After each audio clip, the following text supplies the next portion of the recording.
New construction versus resale, which is the better value. Hello, everyone, and welcome back to another episode of Fridays with Flo. And today we're going to be talking about new construction versus resale, which is the better value. First thing that's most important as far as new construction versus resale homes is to understand what you are looking for and what you need. New construction in some markets could pretty much be the same price as resale homes. Now, it really boils down to what do you need in a home? I often speak with buyers who are not interested in new construction because they want pre-existing homes that have more character. Some people believe that they're building homes so quick nowadays that these homes, are they really safe and sturdy? That's what we hear. I'm not here to regulate because that's the city's job as far as passing inspections, safety standards, and those types of things. Although, with all the new homes that's been built across the country in the last 5 years, I've not seen of a home falling down and crumbling because it was built within 2 months versus how they used to do it back then, where it took a solid year, if not two, for a home to be built. Nevertheless, some other reasons why people prefer resale homes over new construction homes is because they want characters, some of the cool, unique things that don't really come with new construction. We hear of the homes, new construction being referred to as cookie cutter homes. So sometimes the minute somebody says new construction, people immediately jump to cookie cutter neighborhoods. And that's not always the case. Some builders develop homes that come with unique characteristics, value that can really speak to each buyer, where every home doesn't look the exact same. But that's everyone's preference. Now, the biggest thing to really talk about here is new construction equals less immediate maintenance. That's the first thing that really should be coming to mind when discussing whether new construction or resale is the better value. In new construction homes, everything is brand new. So this means over time, expectedly, lower costs for repairs, right? If everything is brand new, the roof, the HVAC, water heater, that sort of stuff, one would expect that you wouldn't have immediate repairs to care for. Although there are some new homes where we're seeing systems fail within quickly of moving in. However, oftentimes at the very least you have warranty on the property since it's a new build. So a lot of builders offer like a 10-year structural warranty. They might offer like a 2-year systems warranty, a 1-year appliances warranty. So they've got like 10 to 1 or a 10-3 two, like they have different kind of warranties to keep in mind. Those are some things to kind of keep in mind if you're thinking about new construction. Oftentimes folks might prepare or prefer those because they think that they're going to get the warranty, and they will most oftentimes. So over span of the next 5 years, at least you know that it's less headache. And I've had investor clients buy new construction for that exact reason. They were in California, they were looking at buying new construction, or they were looking at buying an investment property in North Carolina, and they were okay with buying a pre-existing, otherwise known as resale, but their number one preference was new construction for that exact reason. They did not want to have to deal with maintenance things, and they wanted to rely on the warranty that came from the builder, at least for the first couple years. Overall, warranties can reduce risks early on. That's one pro of buying new construction versus resale. Less immediate maintenance. But it's also important to note that new construction, oftentimes you're going to get a smaller lot, especially since land is something that's quite valuable in different ways. There's not a lot of land left to buy because depending on your market, because there's so many developments happening across the state, especially across the country. But if you're looking at the North Carolina market, especially the Triangle area, you're going to see a lot of developments. Given the limited amount of land left within metro areas, new construction means that you're going to get less land, right? And of course, it's going to be heavy HOA. It's really tough to find a new construction home in a metro area that doesn't come with HOA. So if you're looking at buying further out, maybe for example, areas like Goldsboro, North Carolina, further out in those regions, then you're going to find new construction without. I actually did recently sell a new construction home that came with a good bit of land and no HOA. But of course, it means moving further out. So it's very possible to have new construction without HOAs, but not common at all, right? And then, of course, you're going to pay higher price per square feet because of the new condition of the home. All right. So the second thing to keep in mind is that resale homes often have better location and character, right? So because, and I mentioned that in the first segment here, that most people are looking for character within homes. They want the unique fireplace. They want the wood burning. I mean, nowadays, new construction homes, if they add a fireplace, they're having electric or gas. And some folks want a wood burning stove. Some folks want the tray ceilings, those types of things, the unique trim. Some people really like older homes and the way they were built, like a 1950s, and you can still update it and still keep some of that character in there. Those are some of the things that might keep folks within the resale versus the new construction. So again, really about what your preference is. And as far as like better location, I mean, for example, I live in Cary, North Carolina, which is a small town in between Raleigh and Durham, one of the more expensive cities to live in within the Triangle.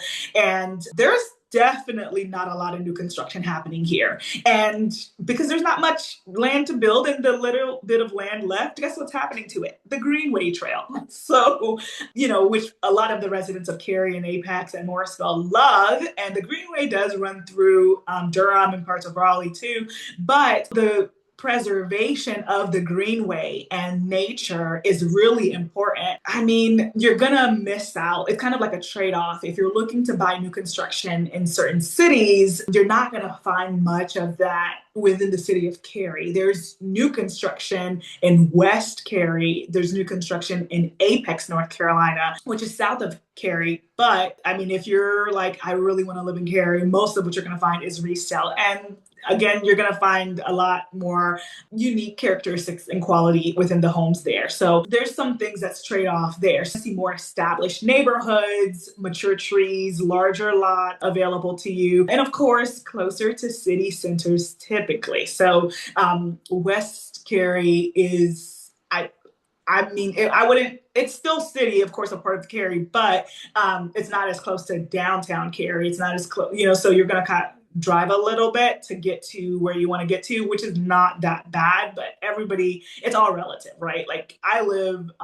close to downtown Cary, about 5-6 minutes away. And so there's certainly not new construction happening here. The new construction happening is like apartment buildings that's happening downtown, but not necessarily new homes. So you'll get that. So the third thing to consider when you're looking at new construction versus resale is the builder incentives versus seller negotiation. Honestly, this should have been the first thing. That's a huge one. And honestly, as a realtor, that's really the driving factor when I speak with buyers. If somebody asks me what would be the pro of going with a new construction versus resale, it's always going to be the incentives, especially in this current market. We're seeing builders not only offer to pay full closing costs, but they're also buying down the interest rate for you. That's huge. Up front, they're already offering this. Whereas with sellers, they're not offering anything up front. You're having to ask. And hopefully that seller is willing. Some sellers, they're willing, and some sellers are not. And what they're willing is not exactly what the builders are willing to do, right? So sellers might be willing to pay some of your closing costs. Getting them to pay all of it might be like pulling teeth a little bit. Getting them to pay your buyer agent commission in full is also a part of that, because the seller's looking at how much less they're going to walk away with their net. Whereas builders build in their profit and account for all of that ahead of time. In their whole profit margin in preparation, they're already thinking about how much they're going to offer in incentives to get these homes sold very quickly, and how they're going to partner with real estate agents to get these homes sold quickly by offering higher incentives. I mean, some builders even offer higher commission compensations in addition to some bonuses. I didn't want to say the word standard because there is no standard commission.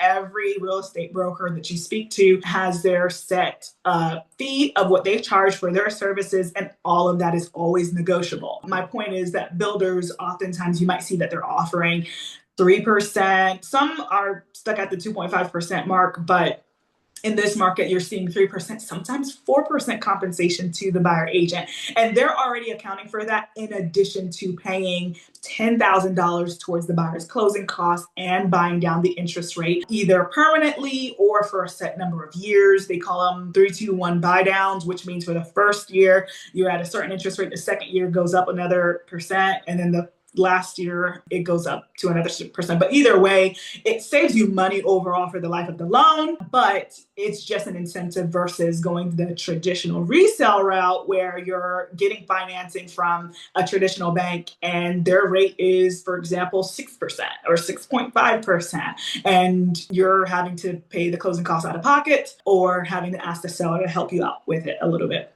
And if it's a beautiful home that's in a really nice area that's got a lot of interest on it, you're going to lose out if you need all that help.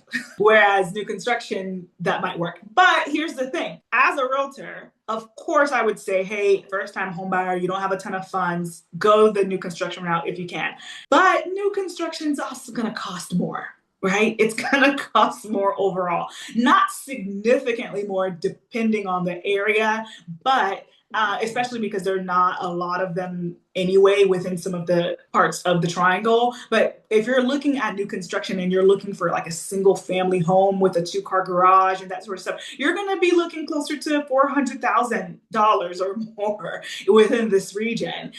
You'll find some townhomes within Durham, within parts of Raleigh for 300,000 or the high twos, so 280, 290. They're all going for the high twos and low 300s across the triangle, and you're going to get smaller square feet. And so those are great price points for a first-time home buyer, but the question is, can the average first-time home buyer afford a $300,000 starting point? Oftentimes, most first-time home buyers are looking at the mid 200s, so they're $40,000 to $50,000 short to just be able to get into that new construction home. That's really what might prevent some first-time home buyers from getting in those new construction and taking advantage of those incentives. I think those incentives are phenomenal for the first-time home buyer. Again, getting your full closing costs paid for, your interest rate a little bit lower, and of course your buyer agent being compensated for you, but it's going to cost more, right? And so the fourth thing to consider here in the new construction versus resale, and which is a better value, is the timeline and competition, which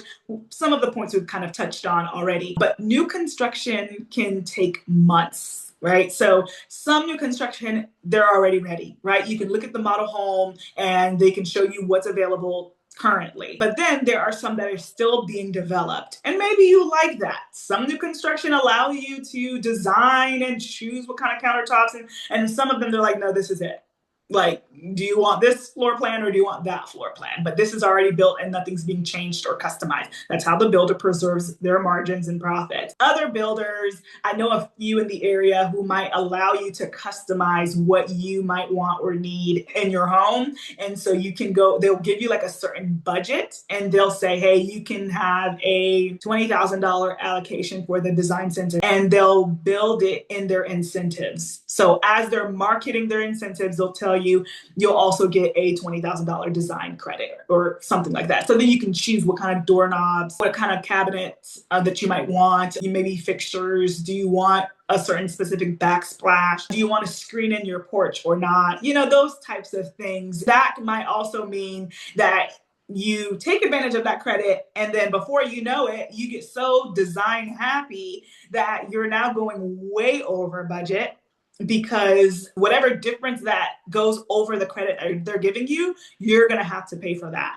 And so you might say, I'm going to get financed anyway, that'll be a part of my loan. Well, if the home doesn't appraise because you've gone way over with the design budget, then you're still going to have to pay out of pocket for that or walk away from the deal. The opportunity to design and do all of that, it can help and it can also hurt you. But then, of course, that prolongs your timeline of completing your home to be able to move into it. Those are some things that you can kind of keep in mind when you're considering new construction, because if it's not ready, how long is it going to take to ready? And if I'm adding extra customizations, how is that going to impact me closing on the home? If you've got time, then it works. If you don't, then a traditional resale might be better, because you'll be 30 to 45 days and you're ready to move into that new home. That's a resale, right? So resale can close faster. Again, new construction can also close in 30 days too, but that's if the property's already ready and you're gonna take it as it is and not doing all that extra customization or still needing to be rebuilt.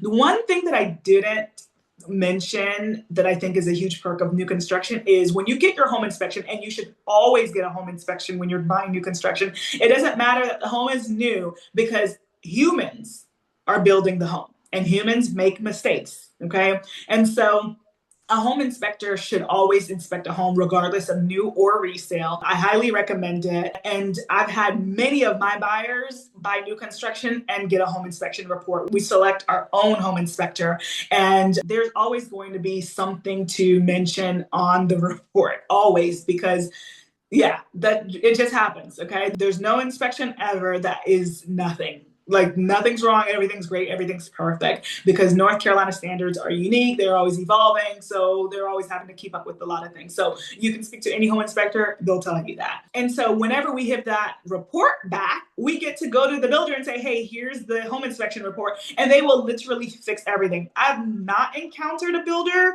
that does not repair the things that were found on the home inspection. In fact, they say, send us the report when you get it and we'll repair those things without even question. So that is a huge perk of going the new construction route, because they know that they're building it to a certain standard. And if there's anything that's noted by a certified licensed home inspector, they're gonna repair it. That's automatic when you're buying new construction. Whereas with resale, the sellers do not expect to fix everything. And in fact, North Carolina homes are as is purchase contract. So you're buying the home as is automatically, right? Like, that's just legal contract. If you're using a standard North Carolina 2T purchase contract, you're expecting to buy the home as is. Of course, we buyer agents always negotiate to get the seller to repair some items. I always tell my buyers, pick the thing that is most important to you to fix and repair, because don't expect the seller to fix everything or work on everything. So that's very important information to keep in mind.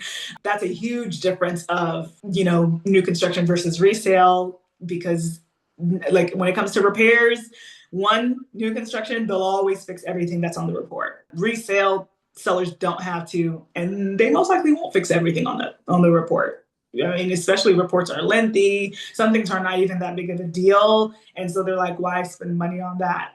So they'll give you a credit, that sort of stuff. So anyway, that's the one thing to keep in mind. Now, the last and final thing here to keep in mind is that neither of these is better per se. It just depends on you. You as the buyer, what is important to you? What's important to your finances? From all the things that we touched on today in this conversation, it's all about your finances, the perks, the incentives. What works for you in your life? Do you want to move into something where you don't have to worry about something failing or breaking or falling apart soon? And if it does, that you can easily just reach out to warranty services for that. Now, with resale, you can always get warranty as well, but I'm talking about builder warranty that accounts for repairs or maintenance of things for the first year or so, first couple of years of the home. Whereas with resale, you can get a home warranty, you can get homeowners insurance, but not everything's really covered in that same way. It's all about your lifestyle, your budget, maintenance tolerance, investment goals, and location priority. So when you think about which is the best option, new construction versus resale, I want to hear from you guys. Which one matters to you the most and why? Thanks again for tuning in to another session of Fridays with Flo. We will see you next Friday for our next segment, and I hope you guys have a great weekend. Bye.